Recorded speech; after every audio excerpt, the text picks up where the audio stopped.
ગઈ તારીખ 16/3/2024 ના રોજ સાપર પોલીસ સ્ટેશન ખાતે એક બેન આવેલા અને એને એવું જણાવેલું કે એની સગીર વયની દીકરી ઉંમર 4 વર્ષની ઉપર દુષ્કર્મ કરેલાનું ફરિયાદ આપતા તાત્કાલિક આઈપીસી કલમ 363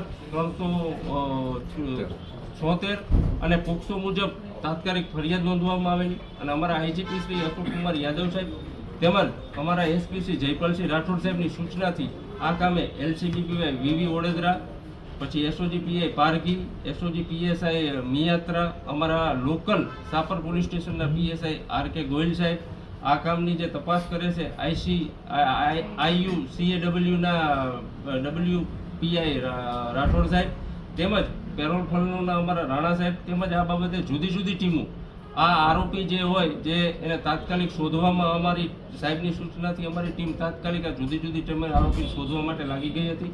જે અનુસંધાને સીસીટીવી તેમજ ટેકનિકલ સર્વેલન્સથી માલુમ પડેલું કે આ કામેનો જે આરોપી છે ધર્મેન્દ્ર સુધારામ જે ઉત્તર પ્રદેશનો વતની છે, જેથી આ કામે એલસીબી તેમજ એસઓજી તેમજ અમારા સાપર પોલીસ સ્ટેશનના જરૂરી સ્ટાફથી આશરે 101 જેટલા સીસીટીવીની તપાસણી કરી અને તેના વતન જે માછોરી તાલુકો મેમદાબાદ જિલ્લો ગાજીપુર ઉત્તર પ્રદેશથી તેઓને આ કામના અમારી જે સાપરની ટીમ તેમજ એલસીબીની ટીમથી આ આરોપીને છેલ્લા 4 દિવસ સફર કરી તાત્કાલિક પકડી લેવામાં આવેલ છે અને આ આરોપી વિરુદ્ધ ગુના છે કે કેમ અને કેવા આશ્રયથી જે કામ કરવામાં આવ્યું છે અને એની એમઓ કઈ છે, શું લેવા અને કેવી રીતે એનું કરતો તો એ બાબતે એની પૂછપરછ હાલ ચાલુ છે.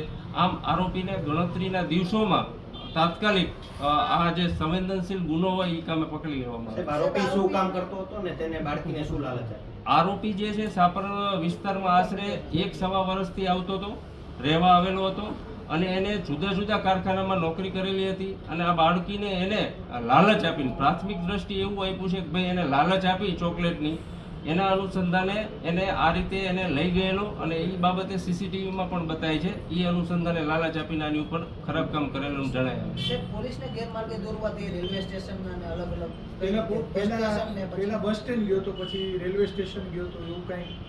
એમાં પ્રથમ દ્રષ્ટિએ અમને એવું જ હતું કે ભાઈ આ જે કંઈ આરોપી છે એ પરપ્રાંતીય હોવાનું પ્રથમ દ્રષ્ટિએ સીસીટીવી જોતા ખબર પડી ગયેલી.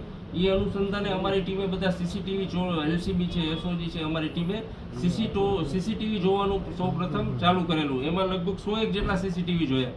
એમાંથી ખબર પડેલી કે ભાઈ આ એના વતન જે છે અમદાવાદથી ક્યાંય કોઈ પણ ટ્રેનમાં ગયેલો હોય એ અનુસંધાને અમને આવી રીતે ટેકનિકલ એની અનુસંધાને માહિતી મળી. સર, આ પરપ્રાંતિયો જ્યારે આવતા હોય છે ત્યારે તેમને રજીસ્ટ્રેશન ફરજિયાત કરવાનું હોય છે. આમને રજીસ્ટ્રેશન કરાવ્યું હતું કે કેમ? ના, હજી સૌપ્રથમ અમે બધાને અવેરનેસ કેમ્પ બાબતે સાપર પોલીસ સ્ટેશનમાં મેટ્રોડાના અમારા સાહેબની સૂચનાથી તમામને ડિજિટલ રજીસ્ટ્રેશન થાય છે. હવે આને રજીસ્ટ્રેશન કરાવેલું કેમ એ તપાસનો વિષય છે, એ પછી ખબર જે પડશે. ફેક્ટરીમાં કામ કરતો હશે ત્યાં પણ ગુનો નોંધવામાં આવશે, કારણ કે તે ફેક્ટરી ધારકો પણ ક્યાંક આવી રીતે તેમના પુરાવા લેતા નથી. હા, આમાં કંઈ પણ એવું લાગશે જાહેરનામાના ભંગ જેવો તો તેમના વિરુદ્ધ પણ કાર્યવાહી કરવામાં આવશે. આરોપીના પેલા લગ્ન થઈ ગયા હતા અને પછી એના પત્ની એની યારે કઈ માથાકૂટ થતા તે એની સાથે રહેતી નહીં એવું પ્રાથમિક જાણવા મળે છે.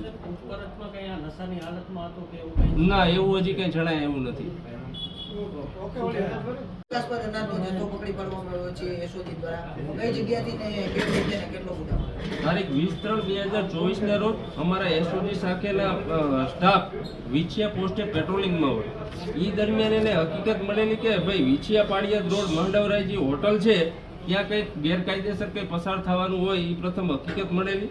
જે અનુસંધાને શંકાસ્પદ આઈસર જેના ડ્રાઈવર છે મેલાભાઈ ભીખોભાઈ આલોત્ર જે મોટા માત્રા છે એને આ અનાજ બાબતે પૂછપરછ કરતા તેમાં ચોખાની બોરી નંગ 231 અને ઘઉંની બોરી 40 કોઈ પણ એનો આધાર માંગતા તેની પાસે કોઈ આધાર કે એવું નહીં હોતા.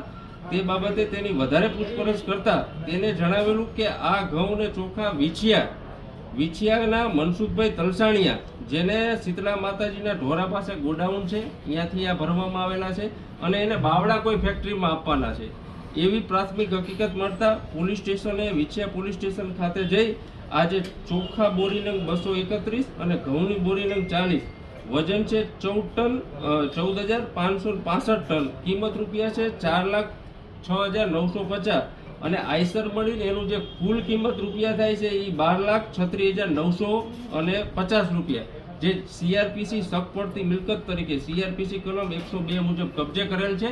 આ હજી કેને દેવા જતા હતા, બાવડા કઈ ફેક્ટરી છે એની હાલે તપાસ ચાલુ છે. સાહેબ, આ સરકારી અનાજનો જથ્થો છે કે કઈ રીતે કઈ પ્રાથમિક? ના, હજી તો એ તપાસ ચાલે છે કે આ ક્યાંથી જથ્થો લીધો, ક્યાં ગોડાઉનમાં છે અને કઈ વસ્તુમાં પહોંચાડે છે, એની તપાસ ચાલે છે. સર, આ જે પુરવઠા વિભાગને કોઈ જાણ કરી છે? હવેથી હા, એને જાણ કરી હતી. જ્યારે પણ આવું શંકાસ્પદ મળ્યું ત્યારે અમારા એસઓજીના તમામ સ્ટાફે લેખિત જાણ કરી હતી. ઓકે.